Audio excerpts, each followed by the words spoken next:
subscribe. Hey guys, welcome back to another episode of Brotherhood and Banter. I'm Jake. I'm Marc. And I'm Joey. You can see here we have a special guest today. This is Palemia Tafiti. He goes by Pal. Pal is a good friend of mine, so I want to take a little bit of time to introduce him. Pal and I essentially grew up together in Samoa. We went to the same high school at different times, and then we also went to BYU Hawaii together. And something funny was that Pal is a bodybuilder. You guys didn't know that. And he's also an actor. This guy, he's just Wow. Used to be a bodybuilder. okay. Used to be a bodybuilder. Yeah, he competed. But yeah, Pal and I went to the weight room together. He showed me a lot of techniques. So from my background, I did powerlifting. But back then, when I was in high school, it was called Olympic weightlifting. It was the clean and jerks and the snatches. So he showed me a few other things. So that was how Pal and I got closer. We became really good friends. And then he made this fun movie. He was a friend with the director at BYU Hawaii, and they had this movie they were filming. It was just a student movie. It was just fun. But he says, "Hey, come, we need some people to go do a fight scene." This is 1992. I'll show you guys the clip one day because he still has it. It was a fun show. So yeah, so that's a little bit about Pal. Pal, tell us a little bit about yourself. I'm old. I was born and raised in Samoa. Went all our schooling through the church school system. Went to BYU Hawaii, graduated from there, taught 1 year high school, and then I moved here to Utah. I'm with the Global Interpretation Department for the church, and we do interpretation of general conference, devotionals, different things like that. Voiceover for instructional videos for the church and different things. So it's a good opportunity to learn. Whenever we get an assignment to interpret a certain apostle or general authority, we go back to their previous talks from previous conferences or whatever we can find. When we listen to their old talks, we listen for the way they talk, their mannerisms, their cadence, learning from what they're talking about. So it's a pretty cool experience. I've learned a lot since I've done that. And then, like Joey said, I've done a few things movie-wise. Was in the Book of Mormon, season 3, as a dissenter. You were on the Ramyaptum, right? Yes, and yeah. We'll show that picture. We'll show that picture, Marc. I'll send it to you. Okay, I'd love to see that. So tell us what's your latest movie project you're doing right now? I've got 2 that are supposedly coming out this year. So the way film work, you go do your job, and then it goes to post-production, and hopefully it comes out. Sometimes it takes a few years. Did a movie in Hawaii a couple years ago. It's got a date of June 2026, but you never know.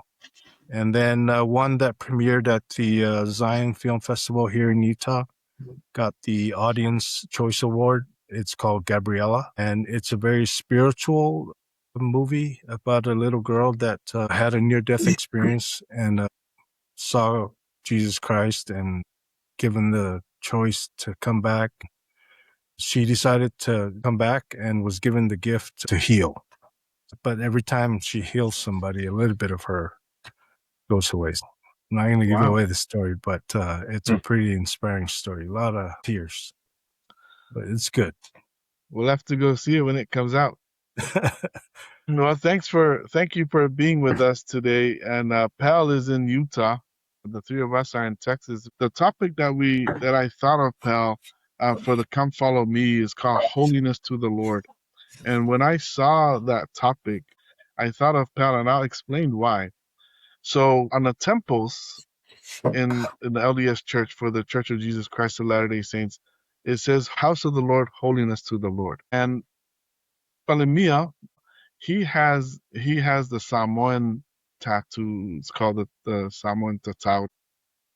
My brother that first told me, he shared some of these connections that he pulled from the Samoan tattoo into the into the temple garment and the priesthood setting.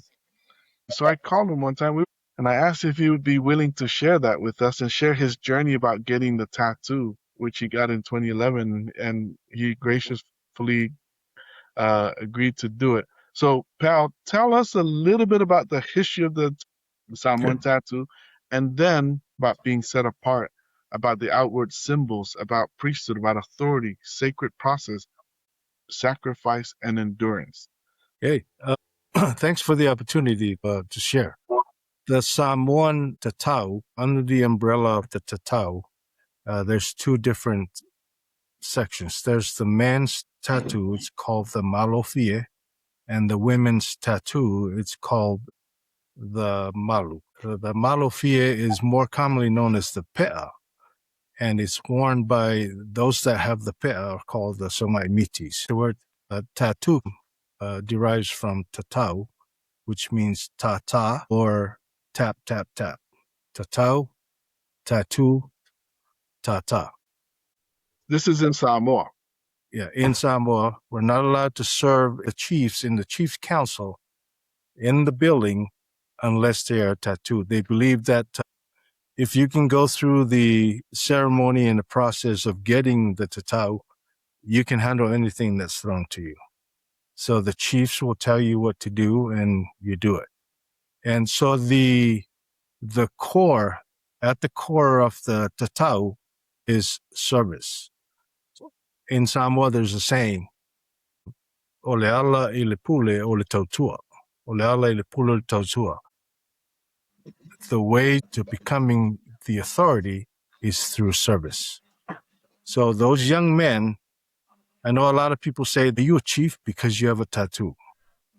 But in the Samoan culture, you're tattooed way before you become chief, because those young men that serve the chiefs will eventually become the chiefs, and they'll sit in that council, and then other young men that get tattooed will come and serve them. In the end, everyone that's a chief has a tattoo, is clothed with the tatau. Those that don't have the tatau are called the pula'us, and those guys are not allowed in the presence of the chiefs. They can work outside of the building, but not inside in the council. You said that there are some that got the tattoo and some that don't have the tattoo. So what's the difference? You said that they can work with the chiefs, the ones that do have it. But what is that work? Like what are they doing that the others that don't have the tattoo? Like what can they do that the other ones can't? The pula'us, the young men that are not tattooed, they work outside and they do everything that the tattooed guys tell them to do. So it's a step up when you get the tatau to actually serve in the presence of the chiefs. Like in the temple, you have to be worthy to serve in the temple. Yes. Those that are not, cannot. And back then, it was also compulsory for the young men to get tattooed. The chiefs will say, you, and you're getting your tataus today. It's almost like an appointment, a calling to get a tatau. But once you're committed to it, there's no going back. After Christianity, everything dissipated, but the Samoan tattooing stayed underground, but it stayed.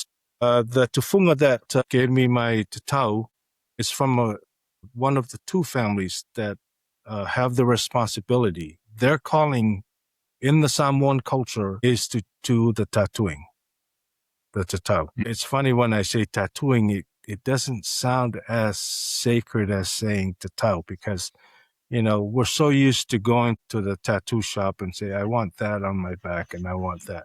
In the tatau ceremony, you have no say in what you get on your body. Here's another parallel. Going to get your patriarchal blessing. The layout is the same. Every male that gets a tatau, the layout is the same. It's from below by your rib cage all the way down to below your knees. Same layout, but the intricate details within the layout is through inspiration through the Tufuga, tatau, the tattooist. The inspiration comes from God through the tattooist onto your body. The one doing it, right?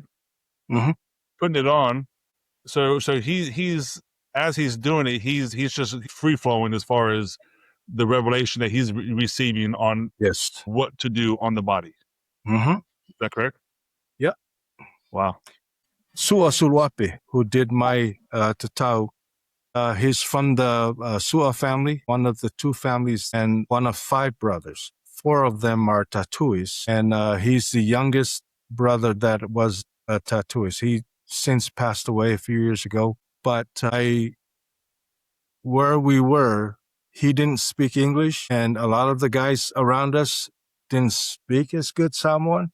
So I was his go-to guy. Every night after tattooing, he would call me over and we'd sit down, and I thought that was a good opportunity for me to pick his brain a little bit and ask him about the meanings of things. That's where I drew all these parallels from, is from having these conversations with him. He told me that when somebody's get ready to get the tatau, he goes through the introduction and all the ceremonial stuff. There's a lot of taboos that they go through during the ceremony, and you have to have a soa, a companion, to go with. And Right? he said that what the tattooers look for is the shape of the body, what goes where, depending on, and also how well you take ta'au. Ta'au is the tool that is used to do the tattoo. Ta'au is what penetrates the skin. A long time ago, in the olden days, they used to use human bones, fish bones, peaks of birds, different things like that to fasten ta'au. So how well you take ta'au, the more blessings you get. If the tattooist sees that you're struggling, they're not going to keep you struggling. They're going to do what they can do to make sure that you get to where you need to go with this interaction, with how well you take it, with the inspiration that comes through him. So all these factors come together. You'll see some of the tattoos are very intricate, a lot of details.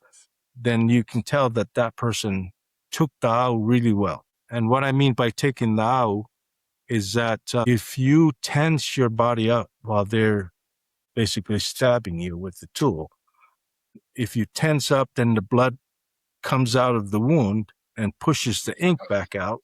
So they have to go over it. Your best thing to do is just relax, let your body go. They always tell you, let your body go, let your body go. And your mind, you start thinking about everything other than what you're going through so you can get through it, because it's a very painful process. And the more your body's relaxed, the more they can stretch it and the more they can put the ink right in there and it won't come back out.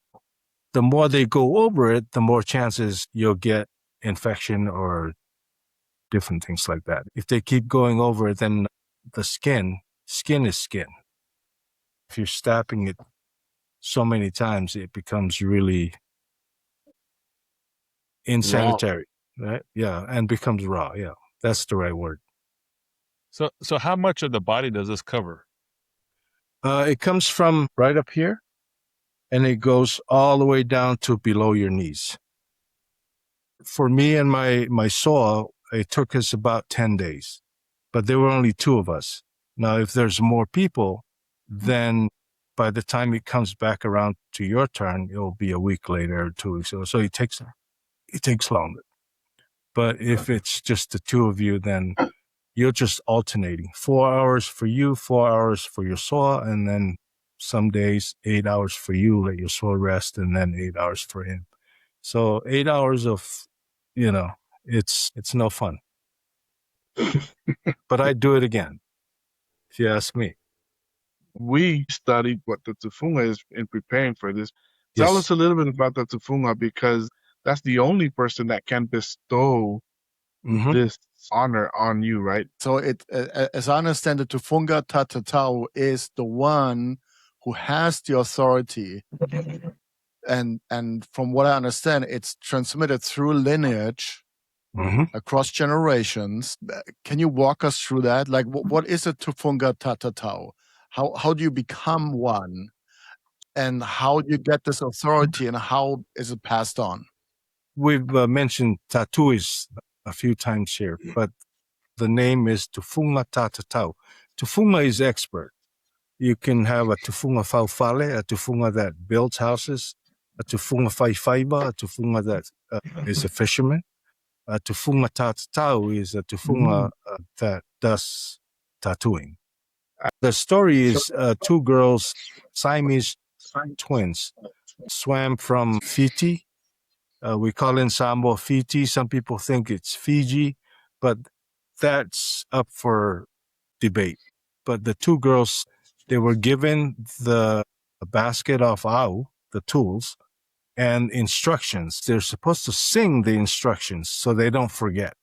And they swam in the ocean. And outside Falealupo, which is the village at the end of Savaii, the big island in Samoa, where the sun sets. And that's where all the, Samoan superstitions believe that's where the Aitus or the ghosts live in Falealupo. That's where the sun sets. So, when it gets dark, it's dark in Falealupo. So when they got to Falealupo, they saw a clam and they got tempted to dive for that clam. And the song was that the women get tattooed and the men don't get tattooed. But after they dove for that clam, they came up and the song was changed from men getting tattooed and the women. From the women getting tattooed to the men.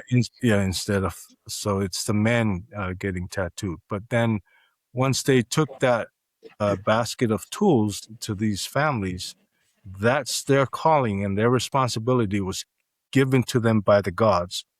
This is what they do. So through the lineage or the blood of those families, everyone that came that are since maybe in the 90s, those families have started to have apprentices that are not of the family. Things have evolved and they've shared the gift. And some people are now doing tattooing, but they're not doing it on their own. They are given the chiefly title, the Tufuga tatau title, to actually perform the ceremony. It comes through blood, but now it's dispersed out to other people that are willing. Samoan people are funny because they love to share. So kind of like in the gospel where we're taught to share, to minister. I was listening to a talk. It's called Giving Holiness to the Lord. And I found this quote. It's pretty cool. It said in ancient days, the meaning of the word sacrifice was more closely tied to its two Latin roots. Sacer means sacred or holy, and facere means to make. Thus, anciently, sacrifice meant literally to make something or someone holy. Isn't that interesting? In our quest to minister to others and to help others understand what we have, is that we are actually making them part of the gift that we have. So Samoan people love to share stuff. And nowadays we have Tufuga tatataus that are not even Samoan. I don't think there is a Tufuga tatatau that's not Samoan that's doing the traditional tattooing, but they're using the tools to do other things like armbands and different fads that are now out there in the world. But the real tatau, I haven't heard or seen anyone that's not from those two families that are doing it.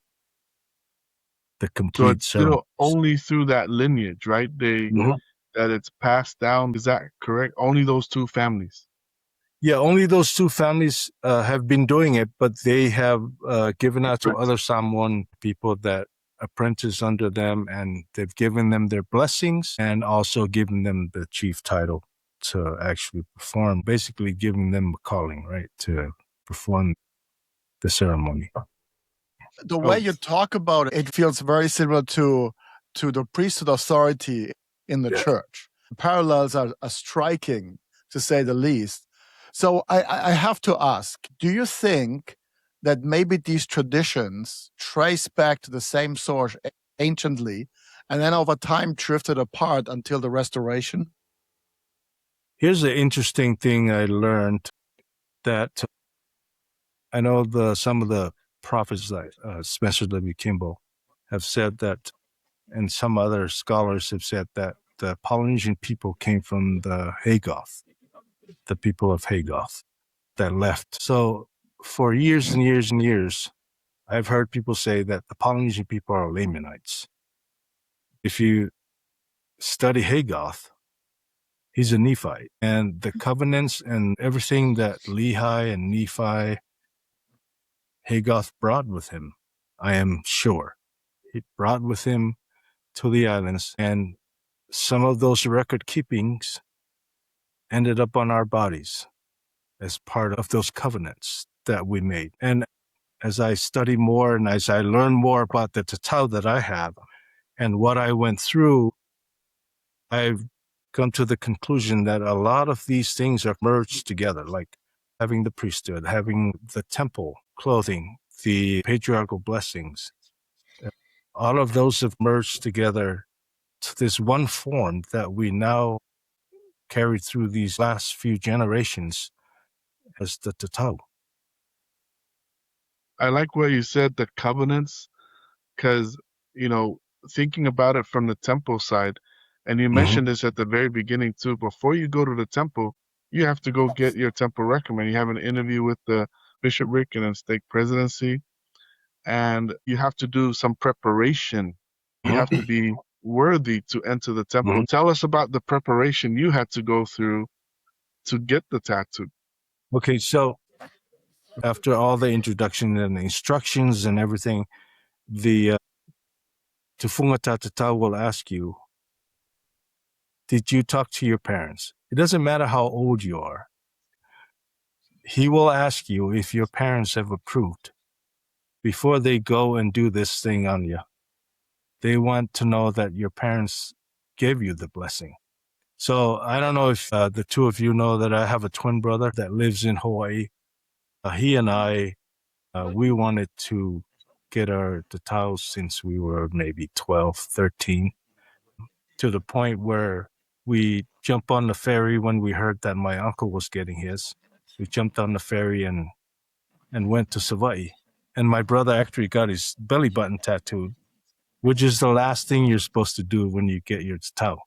But he got his when we were 13. And then we came back, and because my mother was not with it. So we're like, okay.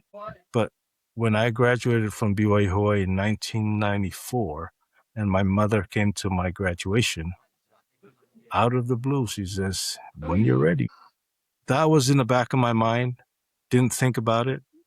And then I came here, and through some turn of events, my soa was going to get his, and the guy that was supposed to go with him decided not to go. It's not something that just happened. When he called me up, I was ready. So we went and got ours. So the preparation that we did was we got the blessing of my mother. We started going to people that have gotten their tattoos before and sat down with them and research, because we can always learn something new. I love learning. So when we were getting our tataus, I wanted to go sit down with the Tufuga tatau and pick his brain and learn as much as I can about it, because I wanted to know what it means, why I need to have it, and what's in store for me by having it. Preparation to go and get the tatau is a big, big part of it, because you have to be mentally prepared, because most of what you go through in those 10 days are very mentally challenging. And if you're not prepared, then you might not complete what you're there to do. At first I thought, so who makes the decision? But it sounds like it's truly the individual, the family, and the Tufuga, they come together. And I love that you talk to each other, right? You ask your parents, because also when we're going to the temple, it's a big thing. We invite people to come and we talk to our parents, we talk to our families. So it sounds like then to me my only one little question is, it sounds like at the end of the day, right, once the Tufuga is good with it, once your parents are good with it, then it's truly you.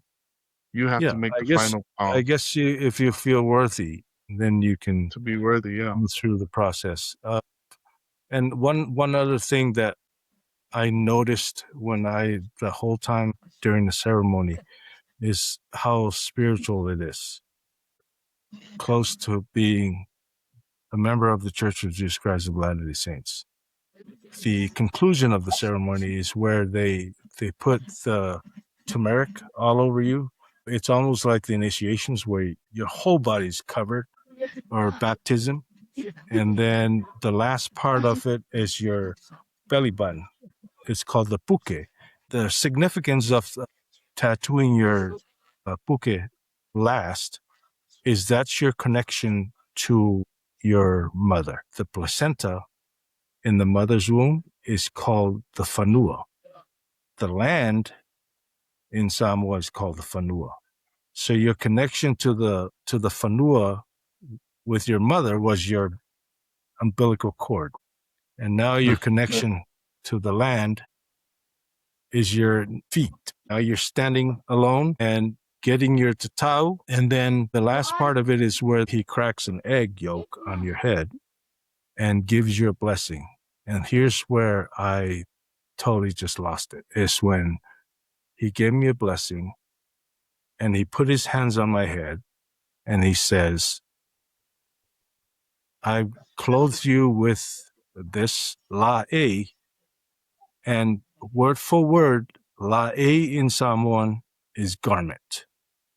I clothe you with this garment, this la'e, to serve your God, to serve your family, and to serve your people. Those are the three things. It's service to God, service to your family, and service to your people. I don't know about anyone else that gets their tatau, but for me, that was like something that hit a chord and made me want to do better. So just having the tatau made me a better person. I like how you said that. When we're given a temple garment, we are given protection, that we could do the work of God on this earth. We can serve God, serve our families. I love the parallels. Just to reiterate, as Pal mentioned at the very beginning, these are his parallels that he drew. These are not doctrines, but I'm not these are going things rogue. that, not at all. But we want to talk about it. We want to talk Yes. that, our podcast, we talk real stories, real faith, and it's real people. And these are things that we've learned and we drew from it. And I love it. I love it. I always used to think, because the Samoan tattoo goes to the knee and temple garments covers up to the knees as well. So that was something that I loved. For me, that's always what intrigued me when Pal first shared this. So we talked about a lot of symbolism, and the symbolism that we have in our church always means something. Mm-hmm. On the tatau on your body, can you look at it and be like, okay, this here means this. Yes. This here means this. Mm-hmm. Can you do that with that? The designs are patterned after everyday life, things that you do. But the three things that I learned from my Tufuga tatau is that the importance of the first part of the tatau is on your back. It's the canoe that carried us to the lands. And then on the side, because it goes like this, it symbolizes the inside, the rafters of the hut. As seafarers, we travel to those lands on the canoes and we pitch our tents. We put our houses on the land, and that symbolizes by the rafters. Then the most important part is the puke, like we already talked about, your connection to that land and your connection to your mother, That's why we call land motherland.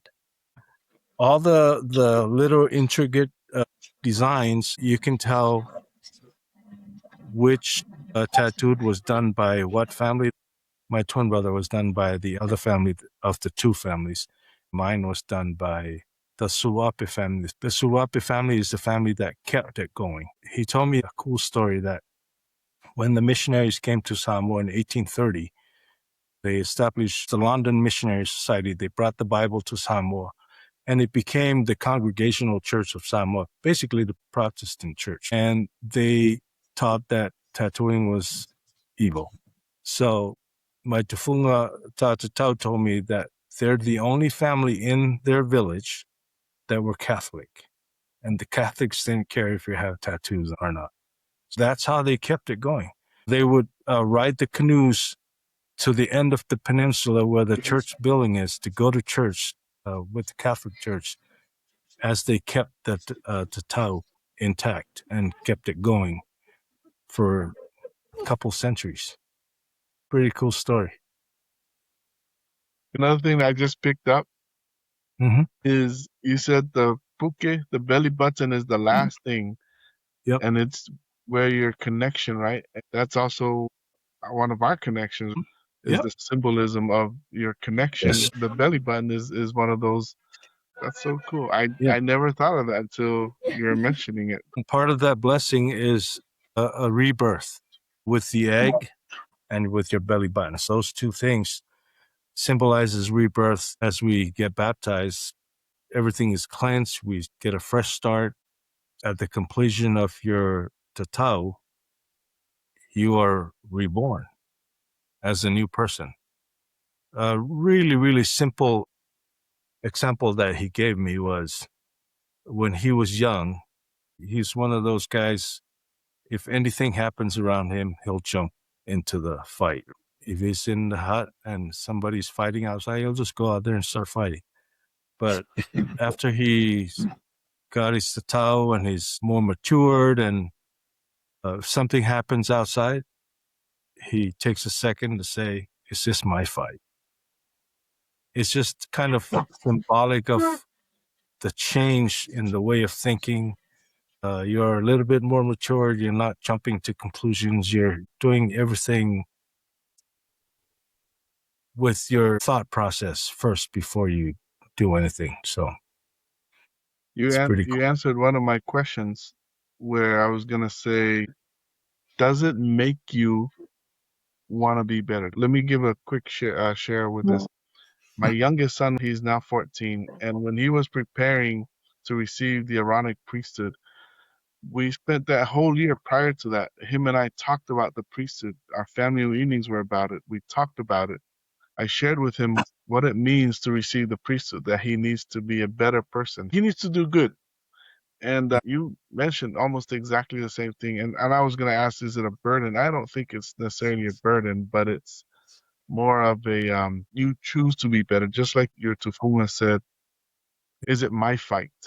Instead of just jumping in and start swinging, is it my fight? Yeah, He it's chose to better. it's a commitment. It's a commitment. Well, that's a good word. It's almost like a calling that's given to you, and you're committed to it. You're committed to the cause, and you do everything accordingly.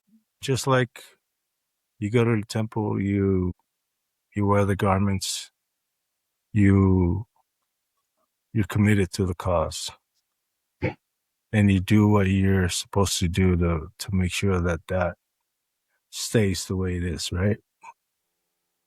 I have one more question since we're right on that topic. So I found an interesting quote from, I hope I said the name right, Ma'ilo Pio, and he's the paramount chief of American Samoa and the chairman of the territory's historical commission. And he called the tatau the Samoan Bible written on their skins. And now when you look back, having received your tatau 15 years ago, how has that shaped your testimony and the way you relate to the Savior? You're more committed. You study more. Before, you just kind of go by your parents' testimony, everybody else around you. Oh, he's going, I'm going. he's getting to a fight, I'm getting to a fight. It's kind of the same thing, personal commitment to do what's right and to do it right. I'm more committed to my family, more committed to the church, more committed to myself, and especially to the Lord. A lot of times you just kind of float around when you're a member of the church, and you go when you can, and you don't go when you can't go. But once you make that commitment, and the tatau is a good reminder that, hey, you have a commitment. It's just like the garment is a reminder to you that there's something more. God is in the details of our lives, right? You have to be committed to it. I love it. You know, in the temple questions, it says, the garment of the holy priesthood reminds us of the veil in the temple, and the veil is symbolic of Jesus Christ. And I love what you shared. It's a reminder. It's something that we carry with us. What else do you want to share with us that we haven't asked you about? Somebody said something about the priesthood is your spiritual commitment, and the tatau is the physical commitment. You actually have to go through and feel the pain and the sacrifice. Pal, you know, there's going to be people that are going to say, hey, don't tie your church to the Samoan tattoo. These are just our observations. These are Pal had his journey to receive the tattoo, and when he shared it with me, I was amazed. I never considered the connection that way. So thank you for sharing that. Thank you for sharing your lessons, what you went through with us. I just want to say thank you for coming. I find this fascinating, those parallels and how it all leads back to the same loving Heavenly Father. It's really incredible. Thank you for sharing your experience and how that strengthened your commitment. I don't think it was a coincidence that I made those connections, because I've already gone through the temple and I was called a good member of the church at the time. And I know for a long time, because of what was taught in when Christianity came to Samoa, people frowned on the tatau. So the popular consensus was the tatau was not a good thing for people that go to church. But for me, it was very spiritual. And through those spiritual experiences, I made those parallels and I made those connections, and I keep that sacred for me. And I don't know your viewer base is, but now that they know my thoughts and my feelings about the tatau and how important it is for me and how committed I am to God and the gospel and my family and my culture. I love sharing my culture. And I love that I have this opportunity to share how I felt with my experience and draw from those. It's made me a better person, and I want to be like Christ, right? Be a better person. One of our episodes, Marc did some great research, and there's footprints of Jesus Christ in different places, different cultures. And there are even the Chinese people saw things happen with the resurrection and stuff like that. And there's footprints of the gospel of Jesus Christ even in the Samoan culture. And I love it that I see these footprints in it, because I grew up, and Pal is right. The way I was taught growing up was that tattoo, no, it's not a good thing. So I never had the desire. It wasn't until I was talking with Pal, and this was just, I think, last year. No, he's going to go Actually, with get my his. brother first. My brother told me, yeah, that's the thing. Now I'm more open to it. But I always said no. But now, no, I'm more open to it. And my kids, after Pal talked with my kids last week, and my daughter, my son-in-law all said, we want to get it too. So Thank you for sharing all of these with us, and thank you for sharing your testimony. Thank you. There's remnants of the covenant path everywhere. We'd like to thank Pal for joining us. Thank you for making the time to be with us today to have these discussions. Really, really appreciate it. All right, guys. Thanks again for tuning in to another episode of Brotherhood and Banter and hanging out with us. A big thank you to Pal for being with us tonight. Really do appreciate it. Guys, remember to keep your faith strong and your sense of humor alive by tuning into Brotherhood and Banter and subscribing. And if you like this episode, just wait what we have for you next. It's going to be great, and you will not expect it coming. Boom.